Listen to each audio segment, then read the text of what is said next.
Aheri times, खेड्यातील बातमी शहरापर्यंत. अहेरी येथील मुख्य रस्त्यावर वाहतुकीची कोंडी व रहदारीची मोठी अडचण होत असल्याने तात्काळ रस्ता रुंदीकरण करण्याची तीव्र व एकमुखी मागणी राष्ट्रवादी काँग्रेस पक्ष अजित पवार गटातर्फे शासनाकडे निवेदनाद्वारे करण्यात आली आहे.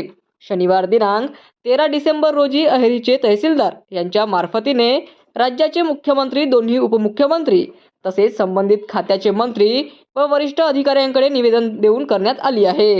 निवेदनात नमूद करण्यात आले आहे की अहेरी येथील मुख्य रस्त्यावर वाहतुकीची नेहमी कोंडी होत असते.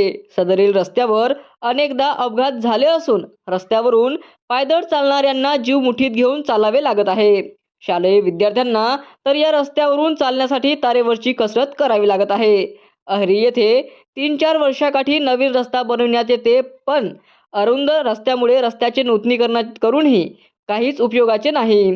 कायमस्वरूपी तोडगा काढल्याशिवाय आणि रस्ता रुंदीकरण केल्याशिवाय अहेरी शहराचे विकास होणार नाही. त्यामुळे रस्त्याच्या मध्यभागी डिवायडर दुभाजक करून रस्ता रुंदीकरण करण्यात यावे. रस्ता रुंदीकरण करताना बोटावर मोजण्याइतके गरीब परिवाराचे नक्कीच मोठे नुकसान होणार आहे.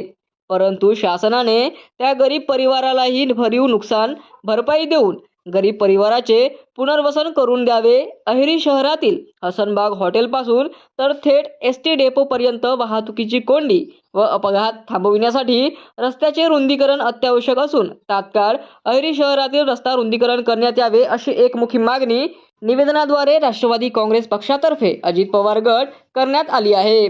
निवेदन सोपविताना राष्ट्रवादी काँग्रेस अजित पवार गटाचे कार्यकारी जिल्हाध्यक्ष रियाज शेख, अहेरी नगरपंचायतीचे उपाध्यक्ष शैलेश पटवर्धन, सुरेंद्र अलोने, राष्ट्रवादी काँग्रेस पक्षाचे अहेरी विधानसभा अध्यक्ष लक्ष्मण येर्रावार, तालुकाध्यक्ष नागेश मडावी, जावेद अली, माजी प्राचार्य रतन दुर्गे यांच्यासह असंख्य कार्यकर्ते उपस्थित होते.